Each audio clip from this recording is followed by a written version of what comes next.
प्रतिष्ठानची समन्वयक या नात्यानं मी शुभदा वर्तक आपल्या सर्वांचं मनापासून स्वागत करते. प्रथम मान्यवरांना व्यासपीठावर येण्याची विनंती करते. श्री मिलिंद सबनीस, गुरुकुलचे कार्याध्यक्ष आप्पासाहेब आष्टेकर, डॉक्टर अशोक कामत, माझ्या सहकारी आरतीताई मोने. कार्यक्रमाची सुरुवात आपण सरस्वती वंदनेने करूया. प्रार्थना म्हणण्यासाठी सीमाताई रायरीकरांना मी विनंती करते. या कुंदेंदु तुषारहार धवला, या शुभ्रवस्त्रामृता, या वीणावरदण्डमण्डितकरा, या श्वेतपद्मासना, या ब्रह्माच्युत शंकर प्रभृतिभिर्देवैः सदा वन्दिता, सा मां पातु सरस्वती भगवती निःशेषजाड्यापहा.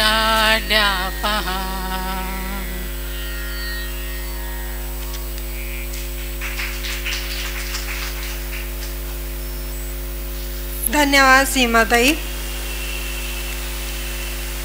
राष्ट्रगीत विषयक कोशग्रंथ सिद्ध करणारे अभ्यासक श्री मिलिंद सबनीस हे आपले प्रदेशगीत, राष्ट्रगीत आणि विश्वगीत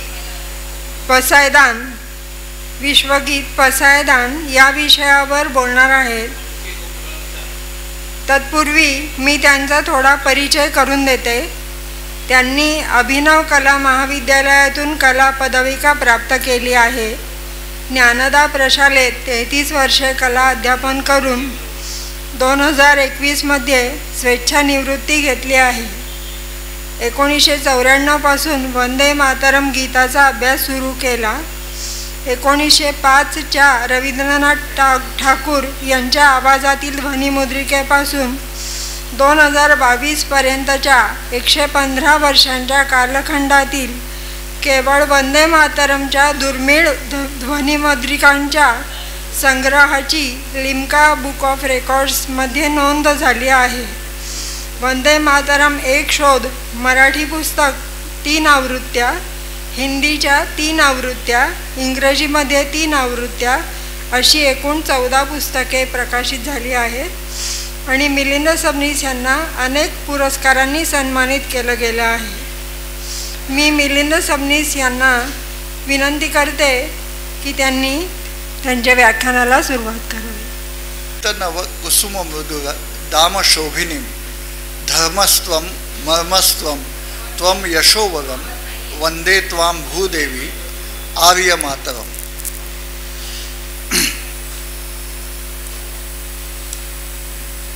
पूजनीय भारत माता, जमलेले आपण सगळे आदरणीय असे श्रोतेजन, व्यासपीठावरील साहित्य क्षेत्रातल्या नामवंत व्यक्ती, आजचा विषय माझ्या नेहमीच्या विषयाला धरून असला तरी त्यात थोडं वेगळेपण आहे.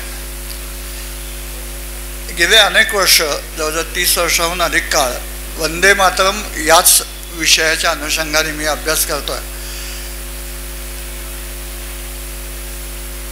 राष्ट्रगीत, राष्ट्रीय गीत म्हणजे नॅशनल अँथेम, नॅशनल सॉन्ग असं आपल्या देशाला आहे, राज्याचं गीत आहे. पण काही दिवसापूर्वी डॉक्टर कामतांनी मुद्दामून फोन करून सांगितलं की याला जोडून विश्वगीताचा अंतर्भाव करून या 4ही गीतांवर तुम्हाला बोलायचं आहे. विश्वगीत म्हणजे पसायदान.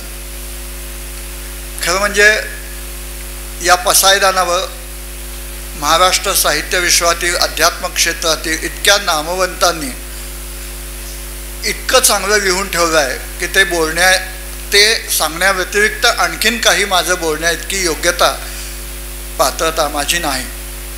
पण या 3 गीतांच्या अनुषंगाने विश्वगीतावर मुद्दामून बोललं पाहिजे. याला एक निमित्त झालं. साधारण वर्षभरापूर्वी बंगालच्या सरकारने त्यांचं राज्यगीत सादर केलं.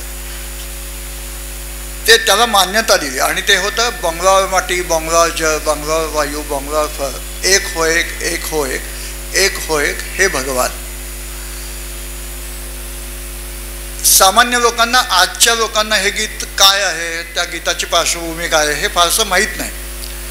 पण वंदे मातरमचा अभ्यास करताना या गीताचा फार महत्त्वाचा सहभाग यामध्ये आला होता. कारण 1905च्या वंगभंग विरोधी आंदोलनामध्ये हेच गीत गात 7 ऑगस्ट 1905 या दिवशी रवींद्रनाथ ठाकूरांच्या मार्गदर्शनाखाली जो प्रचंड मोठा असा मोर्चा म्हणू आपण निघाला, त्या मोर्चाचं मुख्य गाणं हेच होतं, बंगलावर माटी बंगलावर जळ. मग विचार आला की अशी राज्यगीतं किती राज्यांना आहेत. 30हून अधिक राज्य आहेत आपल्या देशामध्ये, काही केंद्रशासित प्रदेश आहेत. तर 12 राज्यांमध्ये राज्यगीतं त्यांची स्वतःची केलेली आहेत. त्यात आसाम या राज्याचं गीत जे आहे ते आंतरजालावरच्या माहितीनुसार ते स्वातंत्र्यापूर्वीच आहे आणि बाकी बहुतेक सगळी गीतं आहेत ती 2007 नंतर निवडलेली आहे. अलीकडे एक 2-3 वर्षापूर्वी केंद्र सरकारने अशी सूचना केली की प्रत्येक राज्याचं शक्य असेल तर आपल्या राज्याची अस्मिता, प्रादेशिक अस्मिता असेल आणि त्याचबरोबर त्या प्रांताचं, त्या राज्याचं वैशिष्ट्य असेल, सांस्कृतिक, राजकीय असं एखादं गीत, राज्याचं गीत असावं. अर्थात ही सूचना होती, याच्यामागे कोणतीही सक्ती नव्हती. सूचना अत्यंत स्वागतार्ह होती, पण त्याच्या आधी जवळजवळ 10-1 राज्यांची राज्यगीतं होती. त्याला अधिकृत मान्यता केंद्र सरकारकडनं मिळाल्यासारखा भाग होता. आणि मग 2 वर्षापूर्वी महाराष्ट्र सरकारने शिवजयंतीचं निमित्त साधून गरजा जय जयकार, जय जय महाराष्ट्र माझा, गरजा महाराष्ट्र माझा या गीताला राज्यगीत म्हणून मान्यता दिली. वास्तविक पाहता हे राजा बढेंचं गीत आहे. हे काही पहिलं राज्यगीत नाही, पहिलं महाराष्ट्र गीत नाही. राज्यगीताचा मान मिळाला असला तरी त्याच्या आधी गेल्या 100-125 वर्षाच्या काळामध्ये जवळजवळ 500हून अधिक महाराष्ट्र गीतं लिहिली गेली आणि त्याच्यामध्ये खूप मोठे गायक आणि कवी आहेत. त्याच्यामध्ये शांता शेळके आहेत, ग. दी. माडगुळकर आहेत. ह्या सगळ्या कवींच्या पेक्षा दी. मा. प्रभुदेसाई नावाचे एक मोठे संकलक आणि अभ्यासक होते. त्यांनी 500 जवळजवळ महाराष्ट्र गीतांचा एक महाराष्ट्र गीत गाथा नावाचं पुस्तक संपादित केलं आणि त्याच्यामध्ये ही महाराष्ट्र गीतं सगळी एकत्र केलेली आहेत. त्यात हे राजा बढेंचं गीत आहेच, पण सगळ्यात जुनं गीत महाराष्ट्र गीत आपल्याला प्रचलित असलेल्या गीतांमध्ये जे म्हणता येईल ते म्हणजे श्रीपाद कृष्ण कोल्हटकरांचं बहु असोत सुंदर संपन्न की महा, प्रिय आमुचा एक महाराष्ट्र देश हा, गगनभेदी गिरिविण अणु नच जिथे उणे, आकांक्षान पुढती जिथे गगन ठेंगणे, अटकेवरी जेठीव तोरगी जल पिणे, तेथ अडे काय जलाशय नदाविणे, पौरुषासी अटक गमे जेठ दुस्सहा, बहु असोत सुंदर संपन्न की महा, प्रिय आमुचा एक महाराष्ट्र देश हा. अनेकांना ज्योत्स्ना भोळेंच्या आवाजातलं अत्यंत सुंदर असं हे संगीतबद्ध केलेलं गीत आठवत असेल. एका बाजूला आपली मराठी असे आमुची माय बोली रेकॉर्डच्या एका बाजूला त्यांच्याच आवाजात होतं आणि दुसऱ्या बाजूला हे होतं. हे गीत अजूनही लोकांच्या मनात असताना त्याच्यानंतर आणखीन एक गीत गाजलेलं आहे महाराष्ट्र गीत म्हणून ज्याला म्हणता येईल ते म्हणजे राम गणेश गडकर यांचं मंगल देशा पवित्र देशा महाराष्ट्र देशा, प्रणाम माझा घ्यावा हा श्री महाराष्ट्र देशा. श्री महाराष्ट्र देशा, श्री हा महाराष्ट्राला जोडून आला, महाराष्ट्राला श्री हे उपाधी लावली आहे. राकट देशा कणखर देशा, दगडांच्या देशा, नाजूक देशा, कोमल देशा, फुलांच्याही देशा, अंजन कांचन करवंदीच्या काटेरी देशा, बकुल फुलांच्या प्राजक्तीच्या दळदारी देशा, शाहिरांच्या देशा, करत्या मर्दांच्या देशा, ध्येय जे तुझ्या अंतरी निशाणावरी नाचते करी जोडी इह परलोकांसी व्यवहारा परमार्थासी वैभवासी वैराग्यासी जरी भटक्यासह भगवा झेंड्याच्या एकची देशा प्रणाम माझा घ्यावा हा श्री महाराष्ट्र देशा. राम गणेश गडकरी अर्थात गोविंदा गज यांची ही जवळजवळ छोटी नाही आहे कविता, 160 ओळींची कविता आहे. जवळजवळ 10 ओळींचं असे 16 कडवी आहे. आणि हे गीतही खूप गाजलं होतं. या नंतरच्या काळात गोविंद तनय आहेत, सोपानदेव चौधरी आहेत, योगिनी जोगळेकर आहेत, आनंदराव टेकाडे आहेत, माधव जुरियन आहेत, ग ठोकळ, दु आ तिवारी, कवी दत्त, पी सावळाराम, वारा कांत, सुरेश भट, बालकवी, सेनापती बापट, साने गुरुजी, इंदिरा संत या सगळ्या कवींनी कधी ना कधीतरी महाराष्ट्र देशाचं वर्णन करणारी अशी गीतं लिहिली. पण मग हेच गीत का निवडलं तर या गीतामागे इतिहास आहे. जेव्हा राज्यगीत असेल, राष्ट्रगीत असेल, त्या गीतं निवडताना त्याच्या मागे काहीतरी इतिहास आहे. कारण काही देशांची राष्ट्रगीतं जेव्हा निवडली गेली तेव्हा चक्क स्पर्धा घेतली गेली आणि स्पर्धा घेऊन त्या स्पर्धेमध्ये सगळ्यात उत्तम वाटलेल्या गीताला राष्ट्रगीताचा मान दिला गेला. पण आपल्या देशाच्या बाबतीत तसं नाही आहे, राज्याच्या बाबतीतही तसं नाही आहे. जे राज्यगीत म्हणून निवडलं गेलं त्याला एक वेगळी पार्श्वभूमी आहे आणि ती महाराष्ट्र राज्याच्या निर्मितीच्या घटनेशी संबंधित आहे. 1 मे 1960 या दिवशी महाराष्ट्र राज्याची स्थापना होणार होती. त्याच्या आधी झालेला प्रचंड मोठा असा संयुक्त महाराष्ट्राचा लढा, त्याच्यात गेलेले 106 हुतात्मे, अनेकांचे बळी, या सगळ्याची पार्श्वभूमी या सगळ्या लढ्याला असताना एक प्रकारे मिळालेला हा विजय होता आणि तो भारत सरकारला म्हणजे नेहरूंच्या सरकारला हे महाराष्ट्र मुंबईसह महाराष्ट्र द्यावाच लागला, हा इतिहास आहे. आणि तो मंगल कलश पहिले मुख्यमंत्री यशवंतराव चव्हाण घेऊन येत असताना या दिवशी जे गीत सादर करायचं ते गीत राजा बढेंनी लिहिलेलं होतं. कदाचित अगदी त्याच वेळी नाही पण त्याच्या आसपास कधी लिहिलेलं होतं. राजा बढे आणि श्रीनिवास खळे आणि शाहीर साबळे यांची गाठ आकाशवाणीवर एकत्र झाली. खरं म्हणजे तिघांचीही प्रकृती वेगवेगळी काव्याची. राजा बढे आपल्याला माहिती आहेत, ते चांदणे शिंपीत जा किंवा माझी या माहेरा जा, हसवे मनी चांदणे यासारखी हलकेच प्रेमाची चांदणं शिंपत जाणाऱ्या अशा प्रेम कवितांमुळे आपल्याला राजा बढे माहिती आहे. पण आणि श्रीनिवास खळेंच्या ज्या संगीत रचना आहेत त्या आपल्याला माहिती आहेत, त्या काहीशा म्हणायला अवघड, दिसायला सोप्या, पण म्हणायला मात्र अत्यंत कठीण अशा चावी असलेले श्रीनिवास खळेंची संगीत रचना. पण शाहीर साबळ्यांचा तेव्हा जेव्हा सुवर लाभला, या तिघांची मोठ जेव्हा एकत्र बांधली गेली आकाशवाणीच्या माध्यमातून, त्यावेळी राजा बढेंचे साधे सोपे शब्द, त्याला योग्य अशी साधी सुटसुटीत चाल, कारण पुढच्या काळात हे गीत संगीतकाराला याचा विचार करावाच लागतो की हे गीत कोण म्हणणार आहे. कदाचित पुढच्या काळात हे गीत जर अनेकांच्या तोंडी समूह स्वरात जाणार असेल तर त्यांना म्हणता आलं पाहिजे. राष्ट्रगीत म्हणून जेव्हा निवडलं गेलं गीत त्यावेळी सुद्धा त्याची चाल ही सामान्य माणसांना म्हणता यायला पाहिजे, अशाच प्रकारची पाहिजे असा आग्रह धरला जातो. आणि त्यामुळे जेव्हा 1 मे हा दिवस उजाडला त्या दिवशी दादरला झालेल्या मुख्य कार्यक्रमात श्रीनिवास खळेंनी संगीत दिलेलं आणि कृष्णराव तथा शाहीर साबळ्यांनी त्यांच्या आवाजात भरधार आवाजामध्ये अत्यंत मर्दानी मोठ्या कणखर आवाजामध्ये हे अत्यंत सुंदर गीत गायलं.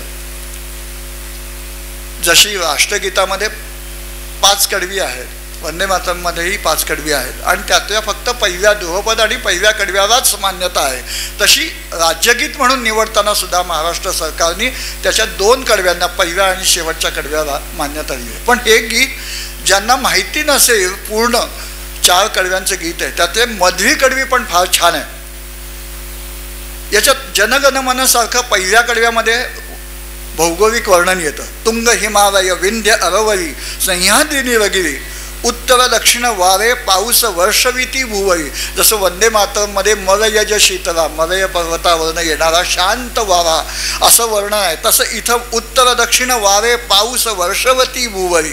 रेवा वरदा कृष्णा कोयना भद्रा गोदावरी. एकपणाचे भरती पाणी मातीच्या घागरी. भीमतडीच्या तट्टांना या यमुनेचे पाणी पाजा. गरजा महाराष्ट्र माझा. आणि दुसऱ्या कडव्यात महाराष्ट्राचा अभिमान आणि पराक्रम ओसंडून वाहतोय. भीतीनं आम्हा तुझी मुळी ही गडगडणाऱ्या नभा. आसमानाच्या सुरतानीला जबाब देती जिभा. सह्याद्रीचा सिंह गर्जतो शिवशंभू राजा. दरी दरीतून नाद गुंजरा महाराष्ट्र माझा. गरजा महाराष्ट्र माझा. पण आता हे मध्य कडवं आहे ना, ते थोडं मजेशीर आहे. इथला महाराष्ट्राचं जे वैशिष्ट्य आहे, इथं पैवान गडी आहे, ठसकदार रावणी आहे आणि त्यातून रसिक असा महाराष्ट्र डोकावत आहे. गलमुच्छे पिळदार मिशीवर उभे राहते लिंबू. चघळीत पाने पिकवी कवितो दो ओठांचा चंबू. मर्द मराठा गडी ओढतो थंडीची गुडगुडी. ठसक्याची रावणी तशी ही ठसकदार गुरछडी. रंगरंगेला रगेर मोठा कवितो रणमौजा. गरजा महाराष्ट्र माझा. हे कडवं गायलेलं आहे. आणि शेवटच्या कडव्यात काळ्या छातीवर कोरवी अभिमानाची वेणी. इथं वेण्यांचा संदर्भ आहे, कारण भारतातील सगळ्यात प्राचीन आणि सगळ्यात जास्त संख्येची म्हणजे 80% वेणी ही महाराष्ट्रात आहे. ती वेणी अभिमानाची वेणी पण आहे. ओरादी मनगटे खेळती खेळ जीवघेणी. निढळाच्या घामाने भिजला दारिद्र्याच्या उन्हात शिजला. देशगौरवासाठी झिजला. आणि शेवटची ओळ महत्त्वाची आहे, त्याच्यावर आज काही बोलत नाही. दिल्लीचेही तख्त राखितो महाराष्ट्र माझा. गरजा महाराष्ट्र माझा. 1 मे 1960 या महाराष्ट्र स्थापनेच्या दिवशी हे गीत गायलं गेलं. आणि आज 19 फेब्रुवारी 2023 1.5 वर्षापूर्वी या गीताला शिवजयंतीचं औचित्य साधून राज्यगीताचा मान देण्यात आला. त्याच्यासाठी मार्गदर्शक सूचना करण्यात आल्या. बहुतेक वेळा आपल्याला राष्ट्रगीताच्या काही सूचना माहिती असतात, पण सगळ्या त्याबद्दलचे जी मार्गदर्शक तत्त्व आहेत घटनेने घातलेली ती माहिती नसतात. या गीताची 2च कडवी घेतली आहेत. पुन्हा याच्या गायनाचा जो अवधी आहे तो शासनाने नेमून दिला आहे. शासकीय कार्यक्रमांमध्ये तो 1 मिनिट आणि 41 सेकंद एवढाच असला पाहिजे. सार्वजनिक कार्यक्रमात याचं प्रत्यक्ष गायन याच वेळेत व्हावं किंवा त्याचं गायन वादन ध्वनिमुद्रित स्वरूपात पण याच अवधीचं वाजवलं जावं. पहिल्यांदा ध्वजारोहणानंतर राष्ट्रगीत वाजवलं जावं आणि त्याच्यानंतर राज्यगीत वाजवलं जावं. शाळा सुरू होताना परिपाठामध्ये राष्ट्रगीत, प्रतिज्ञा आणि प्रार्थना याच्याबरोबर याच्यानंतर हे राज्यगीतसुद्धा वाजवलं जावं आणि राष्ट्रगीताप्रमाणेच याला उभं राहून योग्य तो सन्मान दिला पाहिजे. या सगळ्याचा अभ्यास करताना असं लक्षात आलं की 12 राज्यांची राज्यगीतं महाराष्ट्राच्या आधी होती. त्यात सगळ्यात जुनं हे आसामचं आहे. आसाम, आंध्र प्रदेश, बिहार, छत्तीसगड, गुजरात, कर्नाटक, मध्य प्रदेश, मणिपूर, ओडिसा, पॉंडेचेरी म्हणजे पद्दुचेरी, तमिळनाडू आणि उत्तराखंड यातील बहुतेक सगळी त्यांच्या भाषांमध्ये आहेत, त्या राज्याच्या भाषांमध्ये. फक्त उत्तराखंडमधलं जे गीत आहे ते संस्कृत भाषेत आहे. या 12 राज्यांच्या नंतर 13वं राज्य आहे राज्यगीत करणारं ते महाराष्ट्र आणि 14वं राज्य आहे ते बंगाल, पश्चिम बंगाल. आता प्रत्येकाची प्रादेशिक अस्मिता भाषेबद्दल आणि संस्कृतीबद्दल असणं स्वाभाविक आहे. प्रत्येकाचे सण आहेत, मग तो पोंगल असेल, ओणम असेल, महाराष्ट्राचे सण असेल, गणेशोत्सव असेल, बंगालचा दुर्गोत्सव असेल, ती प्रादेशिक अस्मिता, त्याची संस्कृती, याचा अभिमान प्रत्येक राज्यातल्या माणसाला असणं स्वाभाविक आहे. आणि त्यामुळे हे सगळं त्या राज्यगीतातून डोकावं. पण राज्यगीत ही संकल्पना काहीशी संकुचित आहे असं मला वाटतं. संकुचित अशा अर्थाने की आपण पहिले या राज्याचे नागरिक आहोत, तसे पहिले या देशाचे नागरिक आहोत, पहिल्यांदा या भारताचे नागरिक आहोत. त्यामुळे राष्ट्रगीत हे महत्त्वाचं आहे. आता पाश्चात्यांनी असा सगळीकडे प्रचार केला असा की हे कधीच एकसंध राष्ट्र नव्हतं. पण आपल्या प्राचीन वेद वाङ्मयामधून किंवा इतर वाङ्मयातून आपलं राष्ट्र एकसंध राष्ट्र होतं याचे अनेक पुरावे, लिखित पुरावे मिळतात. मग राष्ट्रगीत ही संकल्पना सुद्धा आपल्या प्राचीन संस्कृतीमध्ये आहे. पाश्चात्यांकडून उचललेली राष्ट्रगीत ही परंपरा नाही. पारतंत्र्याच्या काळात गॉड सेव्ह द किंग किंवा क्वीन हे जे गीत राष्ट्रगीत म्हणून आपल्यावर लादलं गेलं होतं. त्यामुळे असं अनेकांना वाटतं की स्वातंत्र्यानंतर आपलं स्वतःचं राष्ट्रगीत झालं, ती कल्पना आपण त्यांच्याकडनं घेतली. पण तसं नाही आहे. वास्तविक आपल्या देशाचं प्राचीन राष्ट्रगीत कोणतं होतं? पंडित श्रीपाद दामोदर सातवळेकर, वेद वाङ्मयाचे प्रचंड मोठे अभ्यासक आणि नामवंत चित्रकार, छायाचित्रकार, त्यांनी 5 लेख आपल्या पुरुषार्थ नावाचा अंक 1926 साली जो सुरू केला, त्या अंकाच्या पहिल्याच अंकापासून त्यांनी 5 लेखांची लेखमाला लिहिली, आपले राष्ट्रगीत या नावाने. आणि त्या गीतांमध्ये ते कोणतं राष्ट्रगीत आहे हे सांगताना त्यांनी लिहिलं आहे की अथर्व वेदातल्या 12 मंडलामध्ये जी 63 सूक्त आहेत त्याचं नाव आहे पृथ्वी सूक्त. पृथ्वी सूक्त, पृथ्वीने. आणि ही अथर्वण ऋषी नावाच्या ऋषींनी लिहिलेली आहेत. ही 63 सूक्त म्हणजे जणू आमच्या या प्राचीन अखंड राष्ट्राचं हे राष्ट्रगीत आहे. कारण यामध्ये काय काय मागणं? पहिल्यांदा माता भूमी पुत्रोहम भूमी व्याहा ही जी प्रार्थना आहे ती या 12 मंडलातल्या 63 सूक्तांमधल्या 12व्या सूक्तामध्ये म्हटलेला आहे. हा त्याचा एक भाग आहे. पण ही जी अखंड सूक्त आहेत यातल्या 63व्या सूक्तामध्ये शेवटी शांतता मागितली की आमच्या या देशाचं कल्याण हो. तू आमची आई आहेस. पृथ्वी ही आमची माता आहे. खरं म्हणजे वंदे मातरम हे राष्ट्रगीत लोकांच्या मनात आहे. त्याच अनुषंगाने मी येणार आहे. मातृभूमी आपल्या प्राचीन संस्कृतीमध्ये मातृदेवो भव, पितृदेवो भव, आचार्य देवो भव आणि मग अतिथी देवो भव. पहिली येते ती माता. आणि म्हणून मातेसारखी उपमा दुसरी जगात कोणतीही मोठी नाही. शंकराचार्य म्हणतात कुपुत्र होऊ शकतो, कुमाता होऊ शकत नाही. किंवा वाल्मिकी रामायणात राम लक्ष्मणाला असं म्हणतो की लंका जेव्हा जिंकल्यानंतर ही लंका का विभीषणाला द्यायची, तेव्हा अपिस्वर्णमयी लंका नमय रोचते लक्ष्मणा जननी जन्मभूमीश्च स्वर्गादपी गरीयसी, असं राम सांगतो की मला ती स्वर्गापेक्षाही प्रिय असणारी मातृभूमी ती अधिक प्रिय आहे, जरी ही लंका सुवर्णमयी असली तरी सुद्धा. आणि त्यामुळे असे हे जे वेगवेगळे दाखले आहेत ते आपल्या सगळ्या वेगळ्या वेगळ्या वाङ्मयामध्ये मिळतात. बृहत स्तोत्र रत्नाकरमध्ये भारत भू मातृस्तोत्र नावाचं एक स्तोत्र आहे 21 ओळींचं. त्याची पहिलीच ओळ काय आहे? वंदे मातरम व्यक्ताम व्यक्तांच जननी पराम दीनोहम बालकम काक्षे सेवा जन्मनी जन्मनी. पहिलीच ओळ आहे वंदे मातरम व्यक्ताम व्यक्तांच जननी पराम. पुन्हा जननी म्हणतो आहे. ही मातृपूजनाची जी परंपरा आहे ती वेदवाङ्मयात आली, आपल्या संतांनी आलेली. आपण ज्ञानेश्वरांना ज्ञानेश्वर माऊली म्हणतो. माऊली शब्द महत्त्वाचा, आईची. ज्ञानेश्वर महाराज सुद्धा विठ्ठलाला विठाई किठाई कृष्णाई म्हणतात. पण मग ही परंपरा प्राचीन काळातली जी परंपरा आहे ती मधल्या काळात कुठेतरी लुप्त झाली. आपल्यावर परकीय आक्रमणं झाली. संतांनी ही सगळी आक्रमणं थोपवण्यासाठी प्रयत्न केले नाहीत का? जरूर प्रयत्न केले. त्यांनी मानसिक बळ दिलं, लोकांना रडण्याचं मानसिक बळ दिलं. आणि ह्या सगळ्या काळात ही थोडीशी मातृपूजेची परंपरा कदाचित बाजूला पडली असावी. मग आधुनिक वाङ्मयात पहिल्यांदा मातृभूमी हा शब्द कोणी वापरला तर 1848च्या सुमाराला बंगालमध्ये एक आत्ताच्या भाषेत म्हणायचं तर विद्रोही भाषेत लिहिणारा एक कवी होता. त्याचं नाव ईश्वरचंद्र गुप्त. ईश्वरचंद्र विद्यासागर नाही, ईश्वरचंद्र गुप्त. आणि ते संवाद प्रभाकर नावाचा अंक चालवत होते. त्यांची भाषा थोडी रांगडी होती म्हणून ते सर्वसामान्य जनतेला एकदम अंगावर येणारी अशी भाषा त्यांच्या लेखांमध्ये असायची. त्यामुळे त्यांना विद्रोही असं म्हटलं जाईल. त्यांनी एक काव्य लिहिलं 1848च्या सुमाराला. त्याचं पहिलं ओळ होती जननी भारतभूमी आर के न थाक तुम्ही. जननी भारतभूमी, जननी आई, माझी भारतभूमी ही आई आहे.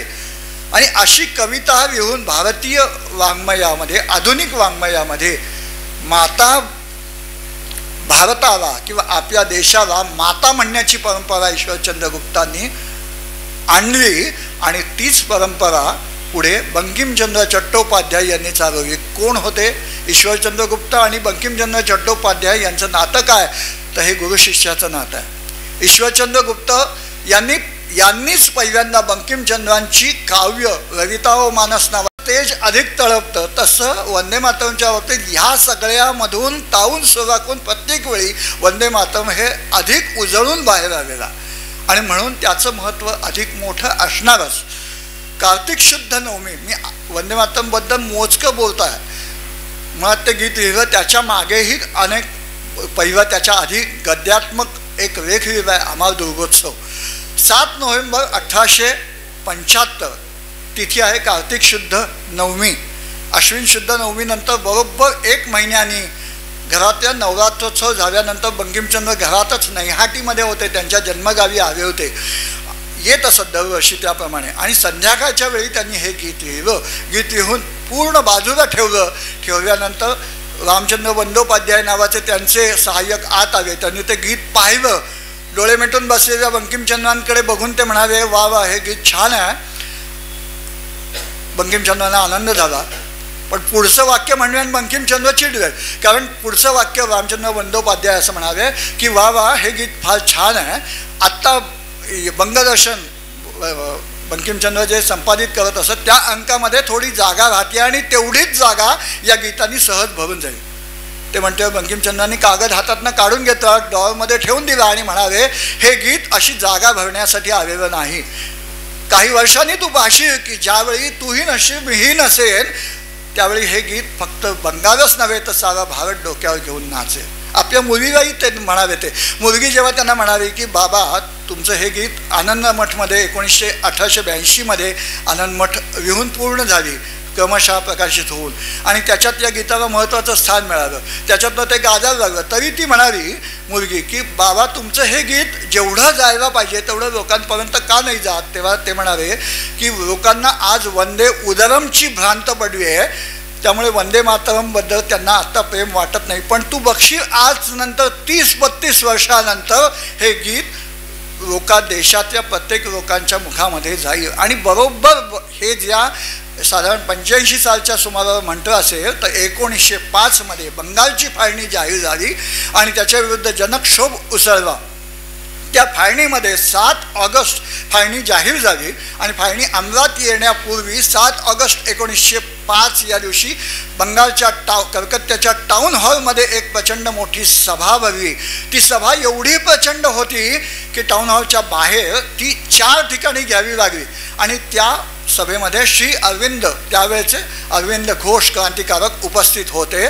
त्यांनी लिहून ठेवलं की या सभेमध्ये अचानक कोणीतरी घोषणा लिहिली, वंदे मातरम, आणि एका पाठोपाठ समुद्राच्या लाटा उसळाव्यात तशी वंदे मातरमच्या घोषणा एका पाठोपाठ येत राहिल्या.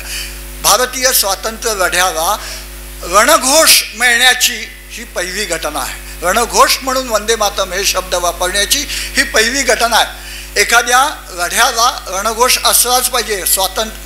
मराठ्यांच्या स्वातंत्र्य लढ्याला हर हर महादेव आहे, सत श्री अकाल ही घोषणा शिखांच्या याला आहे. तसं भारताच्या स्वातंत्र्य लढ्याला वंदे मातरम हे शब्दरूपी शस्त्र मिळालं आणि हे शस्त्र पुढे केवळ क्रांतिकारकांनीच वापरलं असं नाही. क्रांतिकारक तर वंदे मातरम म्हणत हसत हसत फासावर चढले. 17 वर्षाचा खुदिराम बोस हा पहिला क्रांतिकारक ठरला ज्यांनी वंदे मातरम म्हणत तो फासावर चढला. आणि त्याच्या पुढे अनेक क्रांतिकारक फासावर चढले वंदे मातरम म्हणत. अनेकांच्या पत्रकांचा शेवट हा वंदे मातरमचा होता. मदनलाल धिंगराच्या हुतात्म्यांनो नावाच्या पत्रकाचा शेवटच्या पत्रकाचा शेवट वंदे मातरम या शब्दाने होता.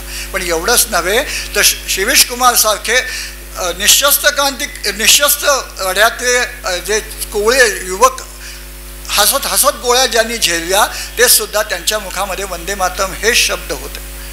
म्हणजे निशस्त्र लढ्यामध्ये गांधीजी प्रणित किंवा सशस्त्र लढ्यामध्ये सगळ्यांचं शस्त्र हेच वंदे मातरम होतं. इतकंच काय तर आझाद हिंद सेनेच्या मार्चिंग सॉन्ग म्हणून सुद्धा वंदे मातरमचा उपयोग केला होता, जे तिमिर भरण भट्टाचार्य यांनी संगीतबद्ध केलेलं होतं. कलाकार म्हणून अनेकांना या गीताला संगीत द्यावंसं वाटलं. त्यामुळे रवींद्रनाथ ठाकूरांनी 1896 पहिल्यांदा वंदे मातरमचं जाहीर गायन कलकत्त्याच्या अधिवेशनात केलं आणि त्याच्यानंतर आजच्या पिढीच्या अजय अतुलपर्यंत जवळजवळ 250पेक्षा अधिक भारतीय संगीत क्षेत्रातल्या नामवंतांनी वंदे मातरमला संगीतबद्ध किंवा स्वतः गायलेलं आहे. त्याच्यात 3 भारतरत्न जे आहेत व्होकलमध्ये म्हणजे गायनातले पंडित भीमसेन जोशी, लता मंगेशकर आणि सुब्बलक्ष्मी या तिघांनी वंदे मातरम स्वतंत्र गायलेलं आहे. हे बघितलं तर वंदे मातरमची थोरवी एवढ्यापुरती मर्यादित नाही. त्यामुळे जेव्हा राष्ट्रगीत होणार कोणतं निवडणार असा लोकांच्या मनात संभ्रम नव्हताच, कारण वंदे मातरम हे राष्ट्रगीत होणार असा स्वाभाविक लोकांच्या मनात होतं. पण पंडित नेहरूंच्या मनात मात्र काही वेगळं होतं. जनगण मन हे रवींद्रनाथ ठाकूरांचं गीत त्यांच्या मनासमोर डोळ्यासमोर होतं आणि तसा त्यांनी प्रचार हा 1942-43 सालपासून सुरुवात केलेली होती. युनोच्या स्थापनेनंतर 46च्या आसपास एक भारतीय शिष्टमंडळ जेव्हा तिकडे गेलं होतं, विजयालक्ष्मी पंडित त्याच्या मुख्य होता, तेव्हा त्यांनी वाजवावा राष्ट्रगीत म्हणून जनगण मनाची रेकॉर्ड नेली होती, ध्वनिमुद्रिका नेली होती. वंदे मातरमची नेवी नव्हती. याचा अर्थ पंडित नेहरूंना हे पहिल्यापासून जनगणमन हवं होतं.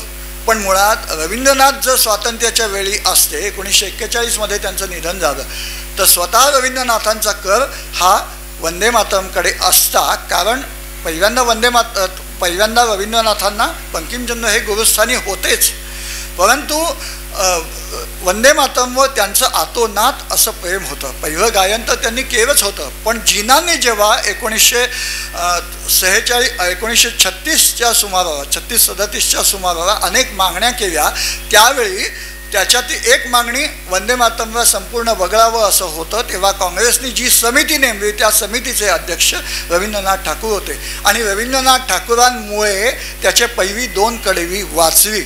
त्यांनी सांगितलं वंदे मातरम रद्द होणार नाही, पहिली 2 कडव्यामध्ये आक्षेपार्ह म्हणजे मुसलमानांना आक्षेपार्ह वाटेल अशी मूर्तीपूजा ही पहिल्या कडव्यामध्ये अजिबात नाही, त्यामुळे ते कडवं घ्यावं.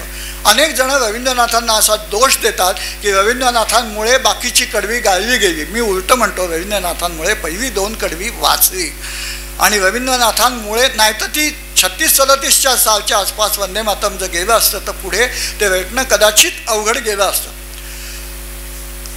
जनगणमनाचा हे ज्या जनगणमनाला त्यांनी पुढे रेटलं त्या जनगणमनाचा जन्म कसा आहे. मुळात आजही असा अपप्रचार केला जातो की पंचम जॉर्जच्या स्वागतासाठी हे गीत लिहिलं गेलं 1911. थोडे शब्दांमध्ये फरक करतो. पंचम जॉर्जसाठी नव्हे, पंचम जॉर्जच्या निमित्ताने हे गीत लिहिलं गेलं. पंचम जॉर्जसाठी गीत लिहावं 1911 बंगालची फाळणी रद्द करणार असं सांगण्यासाठी, असं जाहीर करण्यासाठी पंचम जॉर्ज भारतात आले. ते कलकत्त्याला येणार होते. त्या डिसेंबरमधल्या 1911च्या अधिवेशनामध्ये त्यांच्या स्वागतासाठी गीत रचावं असं रवींद्रनाथांच्या सुरत घराण्यातले प्रद्योत कुमार ठाकूर यांनी रवींद्रनाथांना विनंती केली. रवींद्रनाथ अत्यंत प्रक्षोभित झाले. मी 1905च्या वंगभंग विरोधी आंदोलनात माझी भूमिका वेगळी असताना यांनी मला पंचम जॉर्जसाठी गीत लिहायला सांगावं हा माझा एक प्रकारचा अपमान आहे. त्यांनी नाही सांगितलं आणि त्यावेळी दुसऱ्या कवीकडनं युग युग जिओ मेवे पातशा नावाचं गीत लिहून घेतलं आणि ते सादर केलं गेलं. पण याच अधिवेशनात 3ऱ्या दिवशी वंदे मातरमच्या जोडीनं रवींद्रनाथांच्या शांतिनिकेतनमधल्या गायक चमूनं जे गीत गायलं ते होतं जनगण मन. आणि परदेशी वर्तमानपत्राचे जे वृत्तांकन करणारे जे लोक होते त्यांनी चुकीचं वृत्तांकन केल्यामुळे जनगण मन हेच गीत पंचम जॉर्जच्या स्वागतासाठी लिहिलं गेलं हा समज त्यावेळी दृढ केला गेला आणि तो पुढे अनेक वर्षानुवर्ष कायम राहिला. रवींद्रनाथांनी त्याला फक्त 2 वेळा पत्रातून उत्तर दिलं, तेही खूप उशिरा 36-37 सालच्या आसपास. आणि त्यातल्या एका पत्रात ते म्हणतात की पंचम जॉर्ज काय आणखीन कोणी 6वा-7वा राजा आला तरी त्याच्या स्वागतासाठी मी गीत लिहीन असं म्हणणं सुद्धा आत्मवंचना आहे असं ते म्हणतात. आणि असं म्हणणारे आणि अशा सगळ्या आक्षेपांना उत्तर देणं हा सुद्धा माझा मी स्वतःचा अपमान करून घेण्यासारखा आहे असं रवींद्रनाथ म्हणतात. त्यामुळे या आक्षेपांना त्यांनी स्वतः फारशी उत्तरं दिली नाहीत. मग हे पंचम जॉर्जच्या स्वागतासाठी आहे. मग कोणासाठी आहे तर काका कावेलकरांनी रवींद्रनाथांची अनेक गीतं जी मराठीत अनुवादित केली आहे ती 4 पुस्तकं आपण बघितली तर लक्षात येईल की केवळ जनगणमन नाही तर अनेक त्यांची गीतं ही एका त्या जगनियंत्याला, आपण त्याला कदाचित ब्रह्मदेव म्हणू, त्याला उद्देशून आहे. फक्त दुर्दैवाचा भाग असा आहे की त्यातल्या अनेक ओळी या 2 अर्थ निघू शकतील, म्हणजे पंचम जॉर्जला सुद्धा लागू होतील अशा वाटतात. पण ज्याच्या मनात आहे त्याला तो पंचम जॉर्ज दिसणार, तसं ते झालेलं आहे. हे सुद्धा जवळजवळ 22-25 ओळींचं मोठं प्रचंड मोठं गीत आहे. आणि ते गीत त्याचं जनगणमन हे त्याचं पहिलं फक्त जे कडवं आहे तेच आपल्या देशाचं राष्ट्रगीत म्हणून जाहीर झालेलं आहे. आता हे जे पहिलं राष्ट्रगीत आहे याचं संगीत कोणाचं आहे तर वंदे मातरमचं जनगणमनाचं जे संगीत आहे ते रवींद्रनाथांचं स्वतःचं आहे. रवींद्रनाथ हे आपल्या भारतीय इतिहासामध्ये पूर्ण मनुष्य ज्याला म्हणतात सर्व गुणसंपन्न, म्हणजे पाश्चात्य याच्यामध्ये जसं लिओनार्डो विंचीला मानतात की तो काय नव्हता, संगीतज्ञ होता, शस्त्रतज्ञ होता, शिल्पकार होता, चित्रकार होता, तसं कोण आहे भारतात तर तसं बघायला गेलं तर रवींद्रनाथ ठाकूर आहेत. वयाच्या 60व्या वर्षी हातात कुंचला घेतला, जगप्रसिद्ध चित्रकार म्हणून गाजले, शिक्षणतज्ञ होतेच, कवी होते, नाटककार होते, उत्तम अभिनेते होते, उत्तम गायक होते. त्यांची जी स्वतःची शैली म्हणून त्यांनी विकसित केली तिला रवींद्र संगीत असं म्हटलं जातं. आणि त्याच रवींद्र संगीतामध्ये जनगणमनाची रचना केलेली आहे. त्यामुळे वंदे मातरमला जशा जवळजवळ 90हून अधिक चावी आहेत, संगीत रचना आहेत, तशा जनगणमनाला संगीत रचना वेगवेगळ्या नाहीत, ती एकच रचना आहे. त्याच्या रेकॉर्ड्स आहेत, 17-18 रेकॉर्ड्स आहेत, पण आहेत फक्त वंदे मातरमच्या मात्र एवढ्या रेकॉर्ड्स आहेत. आता हे जे जनगणमन आहे त्यातल्या फक्त पहिल्या कडव्याला तेही 52 सेकंदात, त्याला प्रोटोकॉल्स आहे, ते फक्त 52 सेकंदाचंच म्हणायला परवानगी आहे. एरवी सुद्धा ते पूर्ण म्हणायची परवानगी नाही. त्याला राष्ट्रगीताप्रमाणे उभं राहून मान दिलाच पाहिजे. त्याच्यावर अनेक लालूप्रसाद राबडी देवींच्यावर खटवे झालेले, अनेक राष्ट्रगीतासंबंधात आजही काही खटवे झालेल्याचा दाखले देता येतील. पण मुळात राष्ट्रगीत हे लोकांच्या मनात असलं पाहिजे. वंदे मातरमला ते स्थान आहे. जनगणमनाच्या बाबतीत जे चुकीचे समज आहेत, गैरसमज आहेत, ते थोडे बाजूला ठेवले पाहिजेत आत्ता. याचं कारण असं की एखाद्या गीताला जेव्हा राष्ट्रगीताचा मान मिळतो त्यावेळी ते राष्ट्रगीत हे जगाच्या सगळ्या कानाकोपऱ्यात भारताची ओळख म्हणून केलं जातं. तेव्हा त्याच्याबद्दल आपल्याच मनात अनादर असणं हे चुकीचं आहे. मुळात रवींद्रनाथ हे असे एकमेव कवी आहेत की जगामधल्या 3 शेजारी राष्ट्रांची किंवा एकापेक्षा अधिक राष्ट्रांची राष्ट्रगीतं रवींद्रनाथांनी लिहिलेली आहेत. आणि ही 3ही राष्ट्रगीतं होताना रवींद्रनाथ हयात नव्हते. जनगणमन हे भारताचं राष्ट्रगीत, बांगलादेशचं अमार बांगला हे गीत आणि श्रीलंकेचं जे गीत आहे ते मूळ बंगालीत लिहिलेलं, त्यांच्या सिंहली विद्यार्थ्यासाठी लिहिलेलं. तो विद्यार्थी तिकडं गेल्यानंतर, शांतिनिकेतनमध्ये शिकणारा विद्यार्थी परत गेल्यानंतर त्यांनी सिंहली भाषेत ते भाषांतर केलं, ते श्रीलंकेचं राष्ट्रगीत झालं. अशी 3 देशांची राष्ट्रगीतं ही रवींद्रनाथ ठाकूरांची आहे. आणि हा जगाचा विक्रम, आज सगळे विक्रमांच्या भाषेत बोलतात, तर विक्रम नाही, हा एक खरोखर एक आगळा वेगळा अशी गोष्ट आहे की एखादा कवी, मग त्याला विश्वकवी का नाही म्हणावं, त्या रवींद्रनाथ ठाकूरांचं हे जनगणमन हे आज आपण राष्ट्रगीत म्हणून नेमलेलं असल्यामुळे आज या राष्ट्रगीताचा मान कमी होणार नाही याची काळजी आपण नक्की घेतली पाहिजे. आणि त्याची जबाबदारी आपणा सर्वांवर आहे. त्याच्याबद्दलचे जे गैरसमज आहेत ते दूर करण्याचा प्रयत्न अनेकांनी केलेला आहे, मीही माझ्या परीनं केलेला आहे.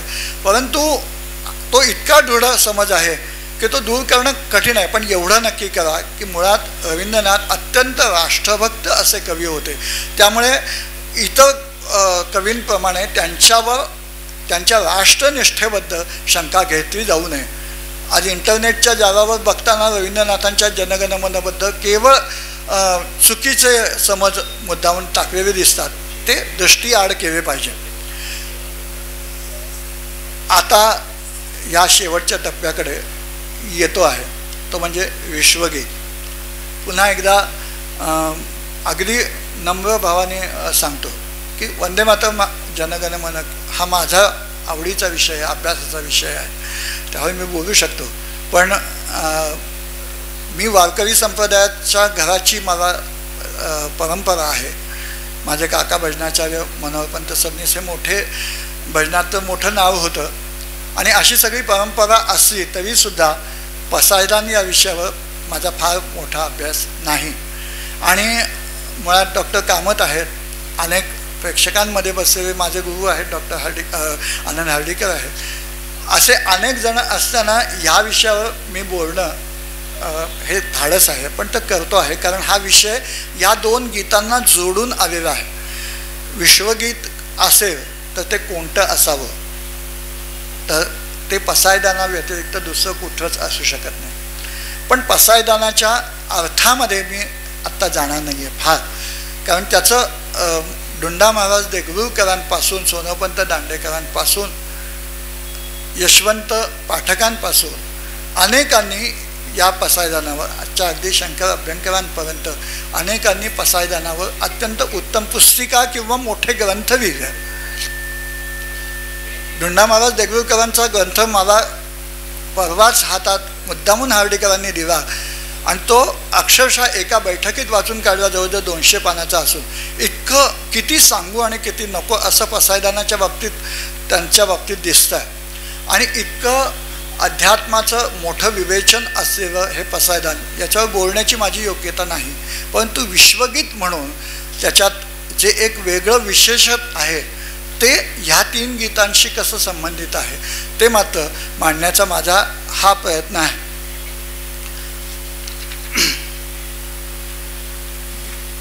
मुळात राज्य ही कल्पना थोडी लहान संकुचित आहे. त्यापेक्षा मोठी कल्पना आहे ती राष्ट्राची आहे. आणि जे अनंत आहे, ज्याची लांबी मोजता येणार नाही, ज्याची खोली मोजता येणार नाही, असं हे विश्व आहे, ब्रह्मांड आहे. राज्यगीत असणं ही सगळ्यात अलीकडची कल्पना आहे. त्यातल्या त्यात इंटरनेटवर असं दिसतं की आसामचं राज्यगीत आहे ते 1927 सालचं आहे. खरं खोटं माहीत नाही. पण आपलं राज्यगीत 1.5 वर्षापूर्वीचंच, म्हणजे राज्यगीत म्हणून घोषित झालेलं अलीकडचं झालं. राष्ट्रगीत ही कल्पना वैदिक काळामध्ये आहे.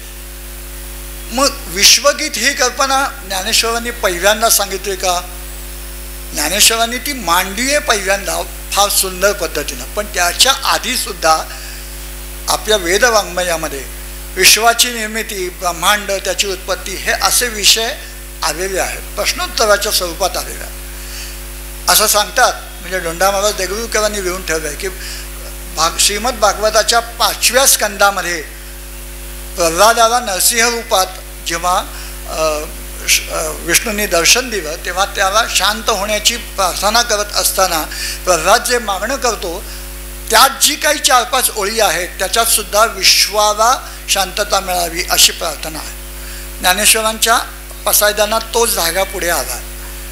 पण ज्ञानेश्वरांची जी कल्पना आहे, मौलींची कल्पना आहे, ती त्याच्या पुढे अत्यंत मोठ्या प्रमाणात जाणारी आहे. मुळात ज्ञानेश्वरांची तुलना अन्य कुठल्याही कवीबरोबर करताच येऊ नये. महाराष्ट्रापुरते ज्ञानेश्वर मर्यादित आहेत का? कदाचित ते आपण ठेवत असू, पण मुळात ज्ञानेश्वर हे विश्वकवीच म्हणायला पाहिजेत अशा प्रकारची मांडणी त्यांनी पसायदानामध्ये केली. पसायदान आहे का? ते स्वतंत्र काव्य आहे का? तर ज्ञानेश्वरी अखंड सांगितल्यानंतर त्या ज्ञानेश्वरीच्या शेवटी जे मागितलं आहे ते पसायदान आहे. त्याच्यात हे विश्वगीत का? तर विश्वात्मके देवे अशी भावना त्यामध्ये वारंवार येते. ज्ञानेश्वरांनी ज्ञानेश्वरीमध्ये सुद्धा 12व्या अध्यायामध्ये म्हणते, हे विश्वची माझे घर, ऐसी मती जयाची स्थिर, किंबहुना चराचर आपण जा. हे विश्वच माझं घर आहे असा दृढ निश्चय आहे. पण मग हेच विश्वगीत का? ज्ञानेश्वर बोलतात कोणाशी? तर विश्वाशी. अनुभूती घेतात ती कोणाशी? तर वैश्विक अनुभूती घेतात. ही सगळी जी विश्वाची व्यापकपणाची जी अनुभूती आहे ती पसायदानामध्ये येते, ती पसायदानाला अवकाश देते. ज्ञानेश्वरांनी आता विश्वात्मक आहे, हा विश्व हा शब्द त्यांनी त्याच्याही आधी अनेक वेळा आलाय. हे विश्वाची माझे घर आहे किंवा विश्वाचे ते आर्त अगा वैश्विक धामा किंवा विश्व हे मोहरे वावरे, अशा अनेक काव्यातून रचनांमधून ज्ञानेश्वरांच्या वचनांमधून अनेक वेळा विश्व हा शब्द येतो. ज्ञानेश्वर या धोंडा महाराजांच्या भाषेमध्ये समग्र विश्वाला ज्ञानदेवक, विश्वव्यापक, चैतन्यशील जाणीवांचा पुंज मानतात. विश्व म्हणजे सगळ्या मींचं एकत्रीकरण. मी जिथं लोप पावतो किंवा मीचं उगमस्थान आहे ते विश्व. ही सगळी ज्ञानेश्वर विश्वात्मक दृष्टी, नुसतं विश्वाकडे मागणं मागत नाहीत, तर वाचकाला, श्रोत्यांना ते विश्वात्मक दृष्टी देतात. आणि म्हणून ते या गीताला पसायदान म्हणतात. आता पसायदानच का? प्रसाददान असं का नाही म्हणत? तर मुळात पसाय म्हणजे कृपा प्रसाद, प्रसाद कृपा. आता प्र म्हणजे दूर नेणे, साध म्हणजे दुःख, दुःखापासून दूर नेणे म्हणजे प्रसाद. पण प्रसाद हा जो शब्द आहे, प्रसाद म्हणजे चित्ताची प्रसन्नता, आणि प्रसाद हा शब्द आहे तो नैमित्तिक आहे, प्रासंगिक आहे. पण पसा हा जो शब्द आहे, पसायदान, पसा हा जो शब्द आहे तो पसापसाने आपण देत राहावं असा वापरतो. आणि जेवढा पसापसाने आपण देत राहू तो पसा कधी रिकामा होत नाही. जेवढा देऊ तेवढा तो वाढत जातो. विद्येसारखा आहे त्याचं. जेवढा आपण देऊ तेवढा तो वाढे. म्हणून हे जे दान आहे ते पसायदान आहे, पायसदान नाही. पसायदान आहे, प्रसाददान नाही, पसायदान आहे, की जे व्यक्तिगत पातळीच्या पलीकडे आहे, सात्विकतेच्याही पलीकडचं आहे. असं जे आहे ते पसायदान आहे. धर्मांच्या सीमा ओलांडून विश्वाला गवसणी घालण्याचं सामर्थ्य या गीतात आहे. म्हणून ते विश्वगीत आहे. ग्रंथाच्या शेवटी श्रोत्यांनी काय मिळेल असा उल्लेख केला, तेव्हा फलश्रुतीच्या ऐवजी एरवीच्या ग्रंथांमध्ये किंवा एखाद्या श्लोकांमध्ये शेवटी फलश्रुती असते. पण ज्ञानेश्वरांनी ही प्रार्थनाच आहे. मुळात जनगणमन ही प्रार्थना आहे, वंदे मातरम ही प्रार्थना आहे. तशी विश्वगीत पसायदान ही सुद्धा एक प्रार्थना आहे. ज्ञानेश्वरीचं सगळं सार या पसायदानामध्ये आलेलं आहे. आणि पसायदान म्हणजे काय? तर स्वत्वाकडून म्हणजे मीपणाकडून आम्हीपणाकडे नव्हे तर सर्वत्वाकडे जाण्याचा जो प्रवास आहे तो म्हणजे हा पसायदान. म्हणून ते विश्वगीत आहे. पसायदान हे विश्वगीत का? पसायदान रामदासांनी लिहिली, एक नाही 3 लिहिली. कल्याण करी रामराया हे कल्याण मागणे आहे, आणि रघुनाथ दासा कल्याण व्हावे. तिन्ही पसायदानामध्ये कल्याण हा शब्द आहे. कल्याण हा रामदासांना प्रिय आहे, तो भाग वेगळा. रामदासांचं पसायदान आणि ज्ञानेश्वरांचं पसायदान यांची तुलना नाही करणार. पण ज्ञानेश्वरांचं पसायदान हे मुळात पहिलं पसायदान आणि अत्यंत उंचीवर जाणारं, की ज्या केवळ पसायदान म्हणून नव्हे तर एक प्रार्थना म्हणून, एक गीत म्हणून, एक रचना म्हणून ज्याची उत्तुंगता आजही कोणाला गाठणं अशक्य आहे. विश्वगीत कोणतं गीत असू शकतं की ज्या गीताची उंची अन्य कोणालाही गाठता येणार नाही. एखादी साहित्य अत्युच्च कृतीवर जाते तेव्हा त्या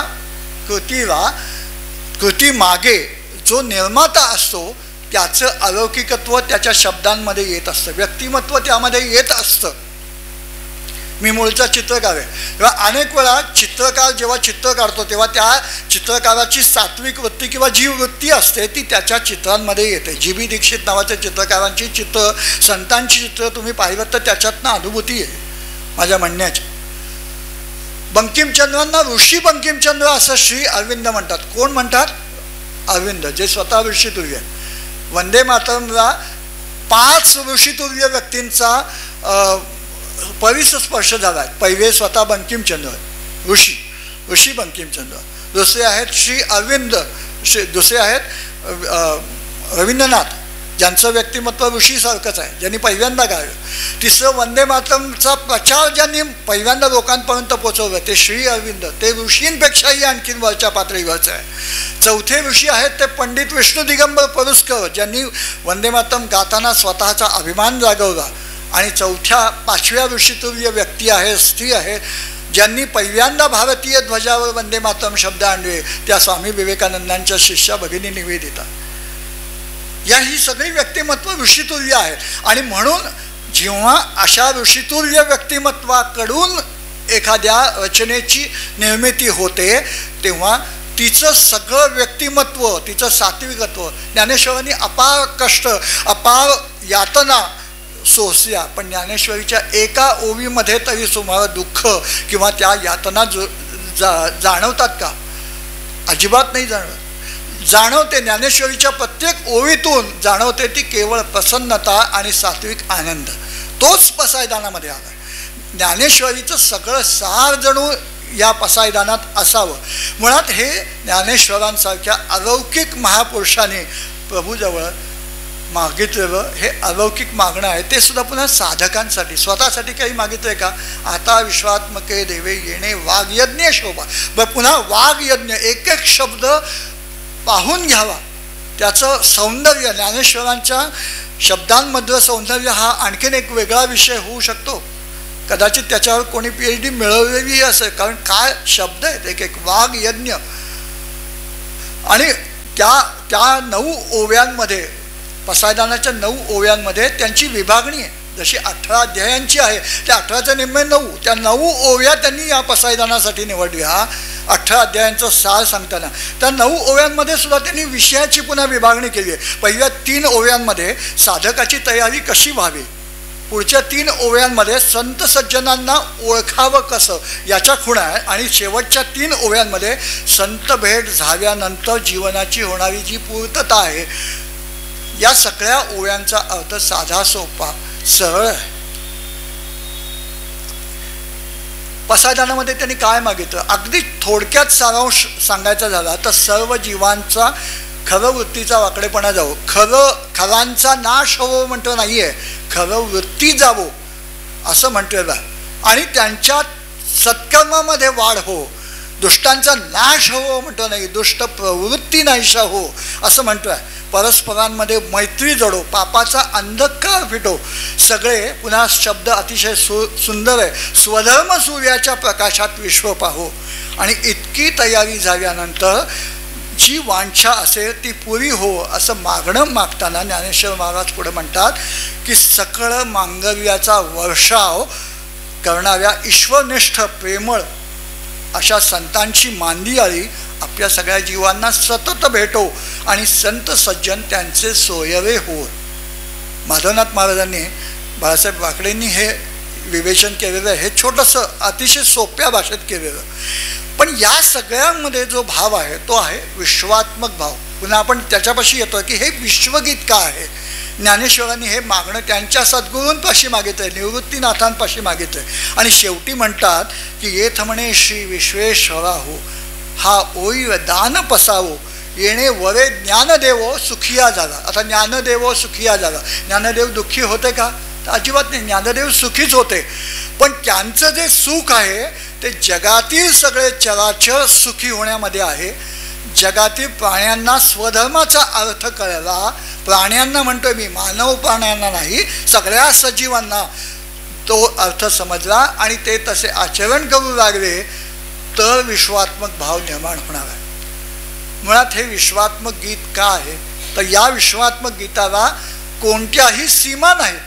मुळात वंदे मातरम लिहिलं त्याच्या आधी जे वेदवाङ्मयात आलेलं आहे त्याच्यात सुद्धा भारत किंवा हिंदुस्थान असा शब्द आलेला नाही, त्याला सीमा नाही आहेत. ही पृथ्वी माझी माता, माता भूमी पुत्रोहम पृथ्वीव्या असं म्हटलेलं आहे. त्याला सीमा नाही आहे, सीमांनी त्याचं संकुचित केलेलं नाही आहे. आणि त्यामुळे हे विश्वगीत आहे आणि मानव जातीला प्रेरणा देण्याचं प्रचंड असं सामर्थ्य या गीतात आहे. आणि म्हणून ही एक प्रार्थना आहे, कारण अशा प्रकारचं सामर्थ्य फक्त प्रार्थनेमध्ये असू शकतं. वंदे मातरम सुद्धा प्रार्थनाच आहे, जनगणमन सुद्धा प्रार्थनाच आहे. कारण मुळात सामर्थ्य आहे चळवळीचे, जो जे करीव तयाचे तेथे भगवंताचे अधिष्ठान पाहिजे. ते भगवंताचं अधिष्ठान केवळ प्रार्थनेमध्ये आहे आणि म्हणून ही प्रार्थना जी आहे ती विश्वात्मक पद्धतीची आहे. याच्यात कुठल्या एका धर्माचा उल्लेख आहे का, कुठल्या एका देशाचा उल्लेख आहे का? नाही. याला कुठल्याही सीमा नाही. जरी ही मराठी भाषेची सीमा असली, म्हणजे मराठी भाषेत जरी हे काव्य असलं तरी याच्यात जो मांडलेला भाव आहे तो विश्वात्मक आहे. मुळात दोंडा महाराज देगलूरकरांच्या भाषेत मी बोलणार आहे, कारण त्यांचंच सांगणार आहे. माझी बोलण्याची खरोखर पुन्हा एकदा सांगतो की खरं म्हणजे हे सगळं बोलण्याची योग्यता असणारे अनेक जण आहेत, पण जे महाराजांनी सांगून ठेवलं आहे दोंडा महाराजांसारख्या किंवा अनेकांनी, ते इतकं मोठं आहे. त्यांच्या शब्दात ते पोचवणं, ते माझ्या शब्दात पोचवण्यापेक्षा ते असं म्हणतात की चिंतनाचा हा पसायदान हा एक लघुग्रंथ आहे तत्वचिंतनाचा. आता अथ या शब्दाने मंगलाचरण होतं, म्हणजे आता विश्वात्मक आहे. आता म्हणजे अथ या शब्दाने मंगलाचरण होतं आणि आ होई व दान पसावो म्हणजे फलश्रुती आहे. ज्ञानदेवो सुखिया झाला हा शांती मंत्र आहे. शांती मंत्र म्हणण्याचं कारण काय? ओम शांती शांती शांती. की शांती मंत्र म्हणण्याचं कारण असं की हा प्राप्त व जगाला शांती देणारा आहे असं ज्ञानोबा म्हणतात.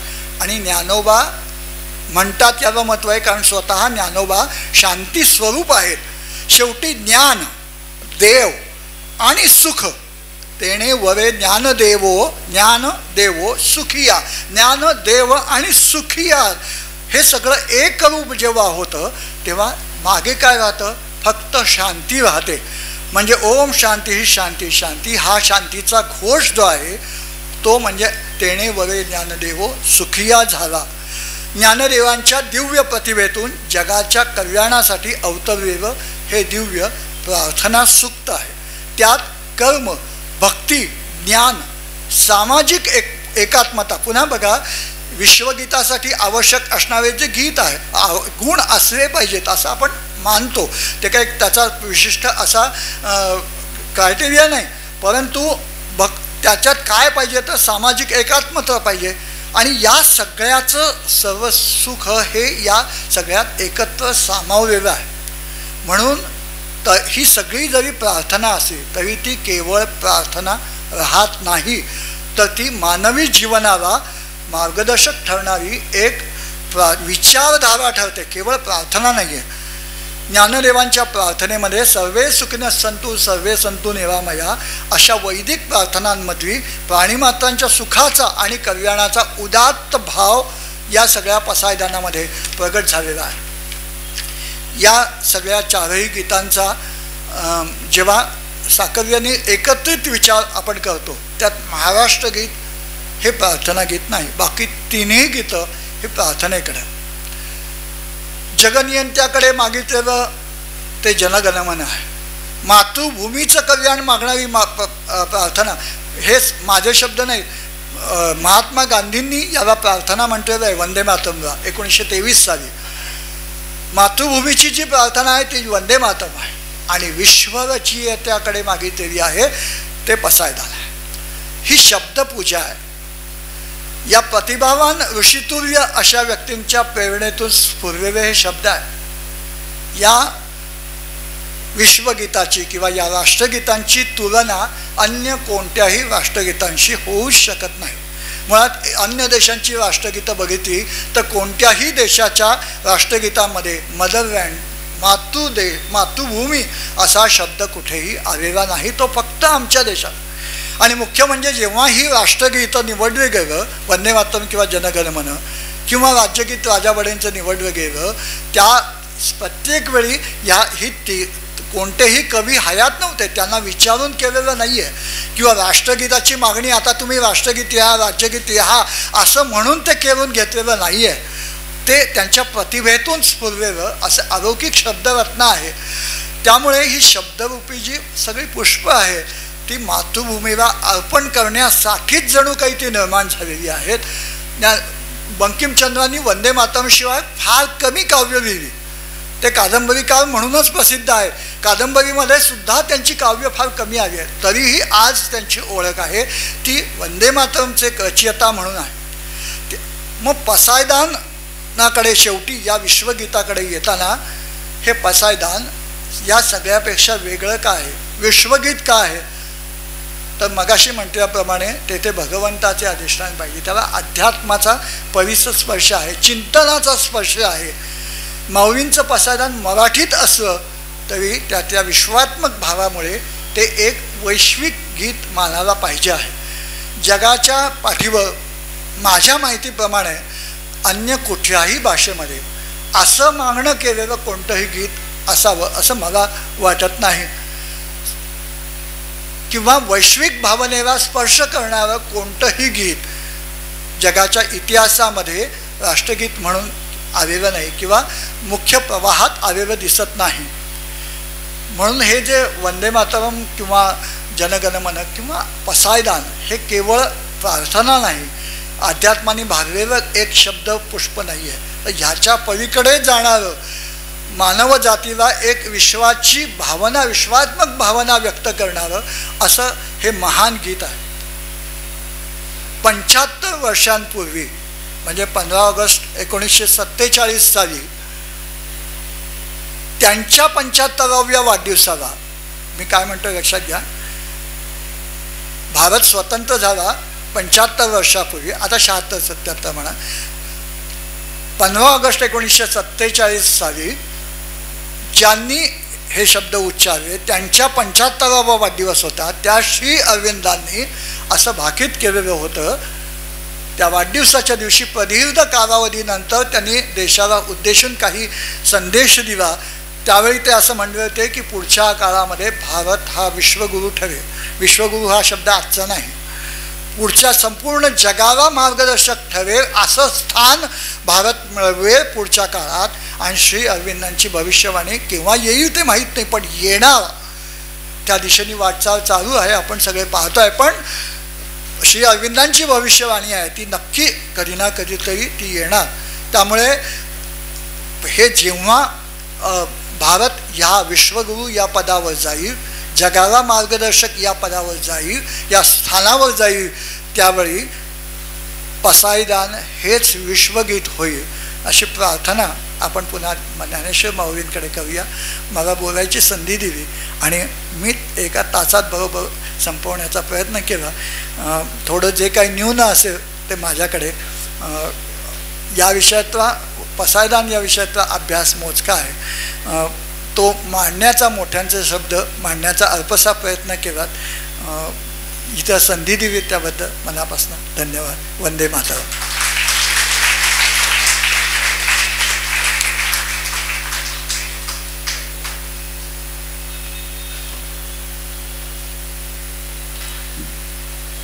सर्व मान्यवर आणि समोर बसायला जागा नाही अशी अवस्था आहे. इतकं तुडुंब भरलेलं हे सभागृह हे सिद्ध करतं की हा विषय किती महत्त्वाचा आहे. मला अतिशय आनंद आहे की गुरुकुल हे या विषयाला तोंड फोडणारं पहिलं पुण्यातलं एक व्यासपीठ आहे.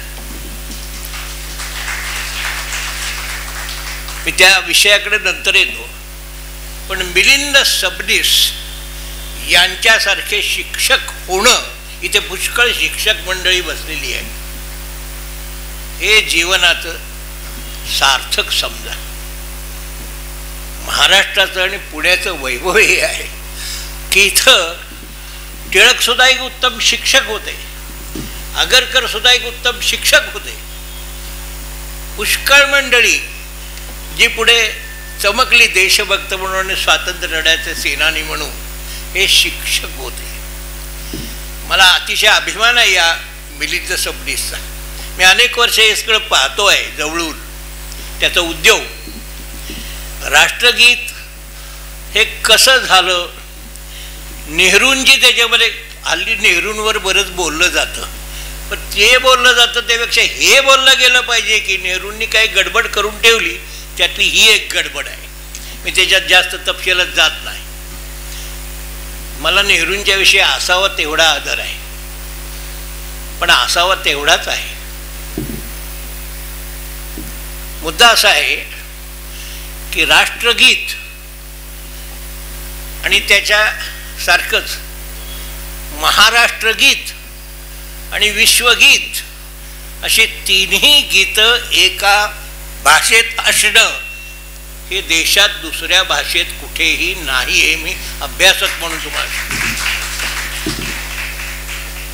मराठीचा अभिमान बाळगणाऱ्या मंडळीने हे लोकांना सांगितलं पाहिजे, जगाला सांगितलं पाहिजे की आमच्या संबंध संत परंपरेचा सर्व संप्रदाय माझ्या समोर आहेत अभ्यासक म्हणून. त्या सर्व संप्रदायांचा जर कोणी अग्रगण्य महापुरुष असेल तो ज्ञानदेव आहे, ज्यांनी गीता हे अतिशय उत्तम रीतीनं नाथ संप्रदायासह योगविद्येसह समाजासमोर ठेवली. आता या ज्ञानदेवांच्या पसायदानाच्या निमित्तानं आम्ही चळवळ सुरू केलेली आहे आणि त्याचे अग्रणी आहे मिलिंद सबनीस. आम्ही जगात जिथे कुठे मराठी माणूस जाईल ही 3 गीतं सांगेल तो की आमच्या भाषेत आहेत, ही आमची ओळख आहे. आणि हे काम झालं पाहिजे. आम्ही ज्ञानेश्वरीच्या निमित्तानं 10 कार्यक्रम योजले, त्यातला 6वा कार्यक्रम आहे. याच्या आधी काही झालं आहे, आणखी व्हायचं आहे. आणि मुख्यतः आम्ही 2000 पानांची गीता ज्ञानेश्वरी छापून पूर्ण केलेली आहे आणि ही जगाला हिंदीतून प्रवचन करण्यासाठी दिलेलं हे एक साधन आहे. असं कोणीही आतापर्यंत केलं, आम्ही हे केलं आहे. त्यानिमित्ताने हे कार्यक्रम होत आहेत. थोड्याच दिवसामध्ये त्या ज्ञानेश्वरीचे इथे प्रकाशन होईल. मी फक्त उत्तरेतला हा निवडणुकीचा सगळा जो काही संग्राम सुरू आहे तो संपण्याची वाट बघतोय. त्यानंतर त्यातला जो कोणी चांगला आद्य पुरुष ठरेल त्याला बोलावण्याचं ठरवलेलं आहे. त्याच्याशी माझं बोलणंही झालेलं आहे. असो, मला या निमित्तानं 2 गोष्टी फक्त तुमच्यासमोर मांडायच्यात.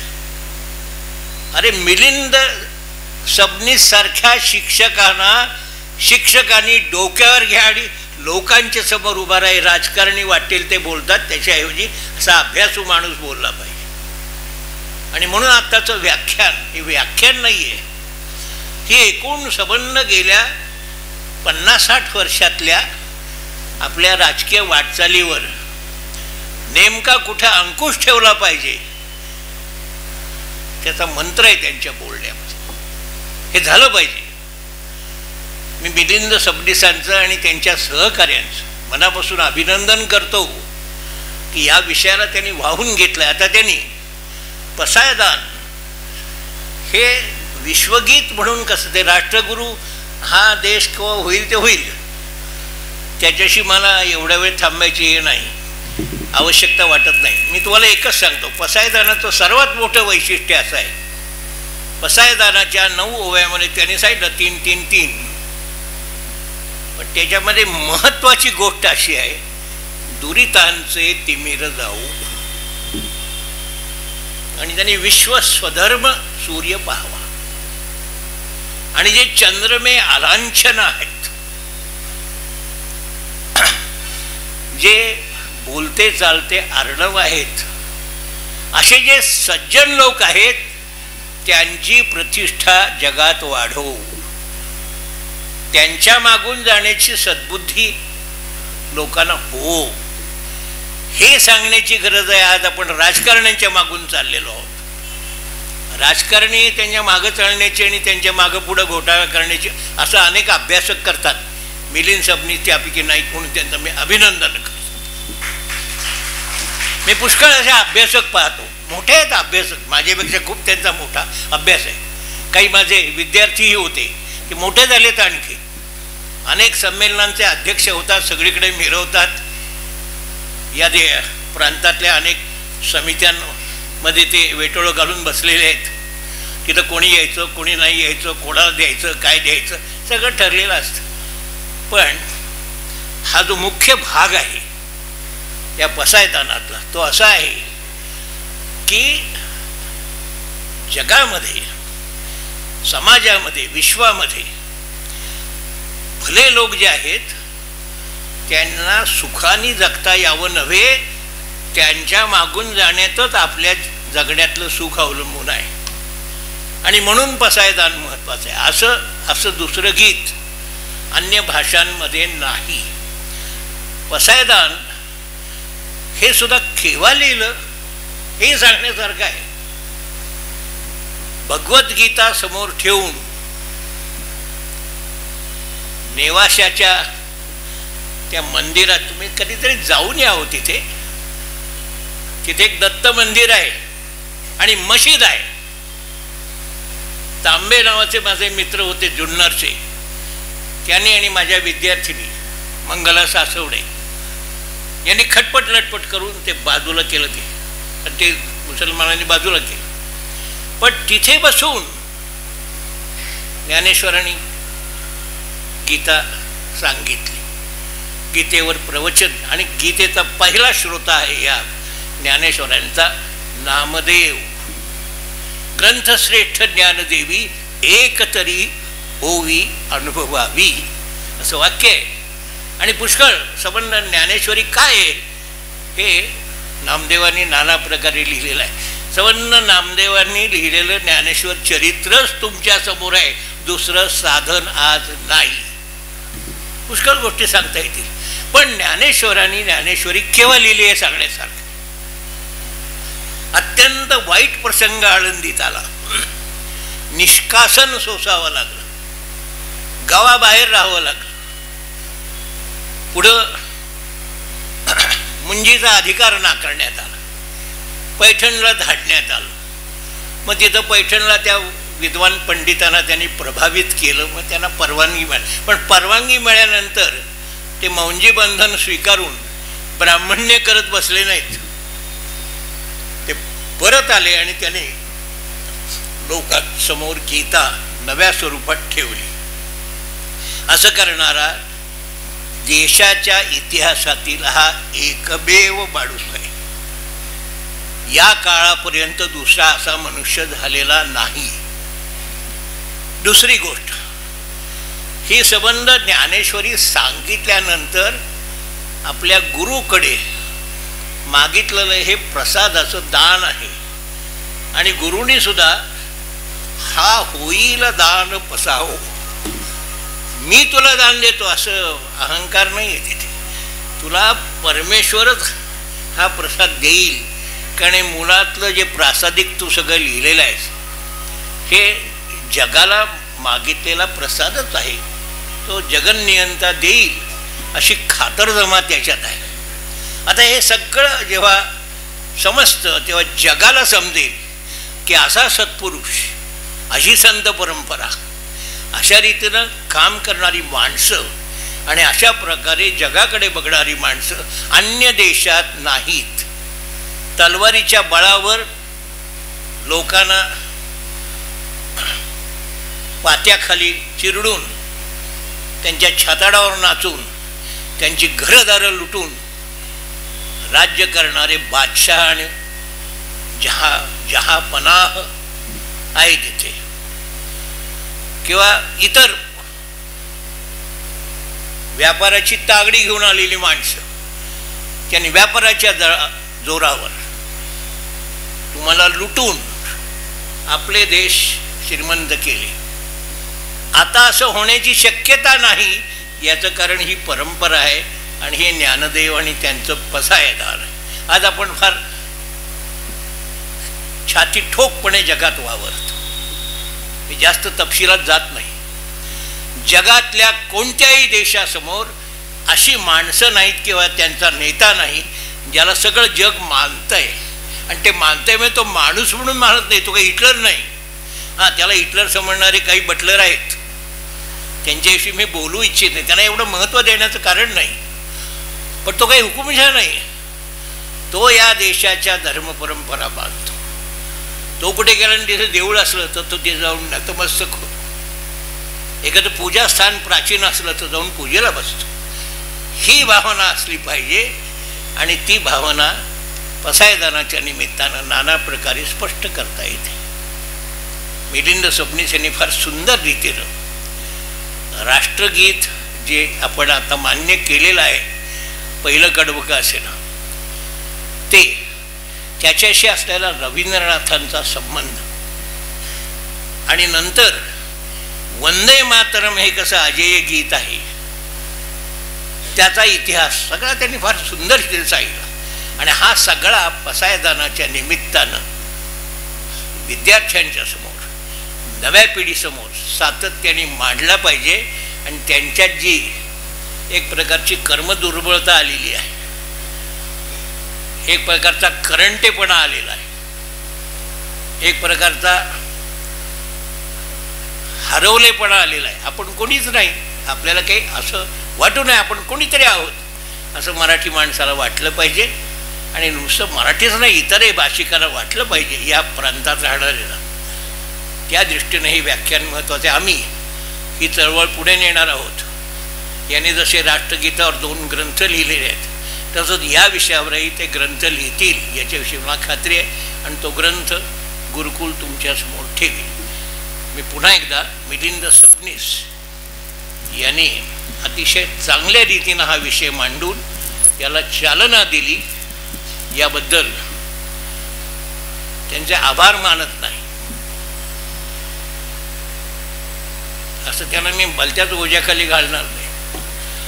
पण हा भार पेलवणारा शिक्षक मला अधिक संख्येनं हवा आहे. मिलिंद सबनीस हा शिक्षकाने आदर्श म्हणून ठेवावा. एखादा विषय घेऊन 50 वर्ष त्याच्यावर काय काम करता येतं आणि बोलता येतं त्याचा नमुना आहे. असो, मी पुन्हा एकदा आनंद व्यक्त करतो आणि थांबतो. या कार्यक्रमाचा पहिला भाग झाला. दुसऱ्या भागाची थोडीशी मी प्रस्तावना करतो. हे कामसुद्धा या प्रांतामध्ये कुठल्याही संत संस्थेच्या आणि त्यांच्या पंडितांना करता आलेले काम असं आहे. हे आप्पा अष्टकरांनी करून दाखवलेलं आहे. काय केलं आहे इथे मला दाखवते.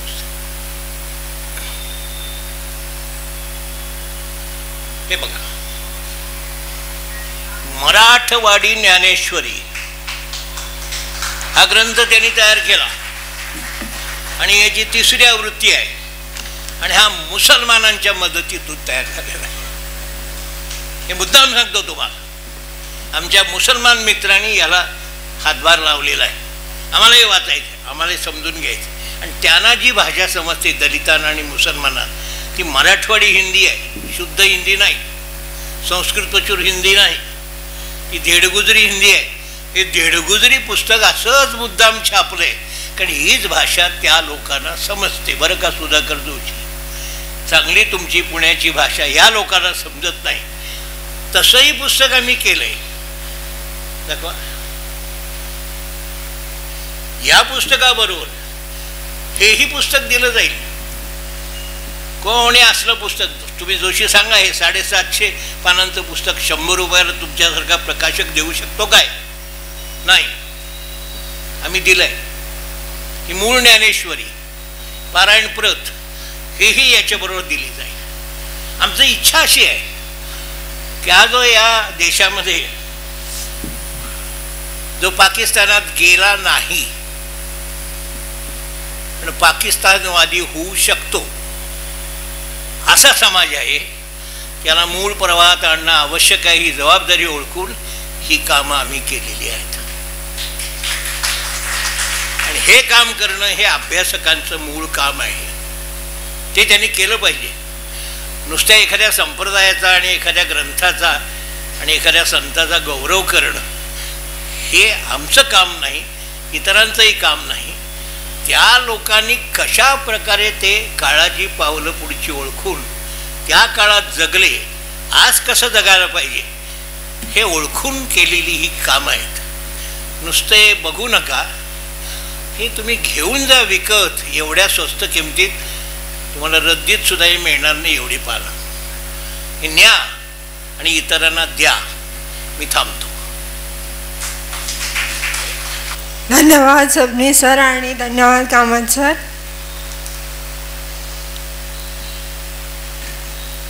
आप्पासाहेब आष्टेकरांची खरं तर वेगळी ओळख करून देण्याची गरज नाही. KRA ब्रँड म्हटलं की सगळं पुणं त्यांना ओळखतं, पण KRAची सगळी दुकानं मुलांच्या हाती सोपवून ते आष्टीला शेती आणि गोधन सांभाळतात. ते एक विलक्षण कर्मयोगी वारकरी आणि ध्येयवादी समर्थ भक्त आहेत. मराठवाड्यातील दलित, अल्पशिक्षित आणि सर्व समाजी बांधवांनी आप्पासाहेबांकडे त्यांना समजेल अशा भाषेत ज्ञानेश्वरी हवी अशी मागणी केली. त्या बांधवांच्या बोलीत आप्पासाहेबांनी सार्थ ज्ञानेश्वरी तयार केली. त्या ग्रंथाची 3री आवृत्ती तयार आहे. ज्ञानेश्वरांचे हिंदी चरित्र श्री ज्ञानेश्वरी आणि मराठवाडी हिंदी ज्ञानेश्वरीची नवी आवृत्ती घेऊन ते उत्तर यात्रेला निघाले आहेत. मान्यवरांना विनंती करते की त्यांनी पुस्तकांचं लोकप्रकाशन करावं.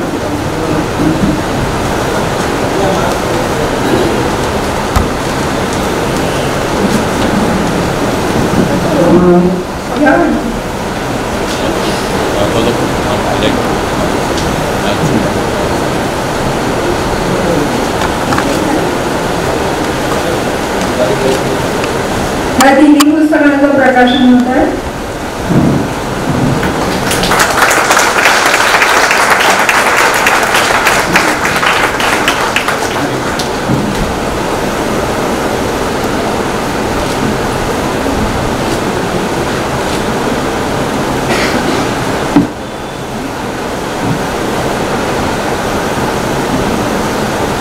आदरणीय आप्पासाहेब आष्टेकरांना विनंती करते की त्यांनी त्यांचं मनोगत व्यक्त करावं.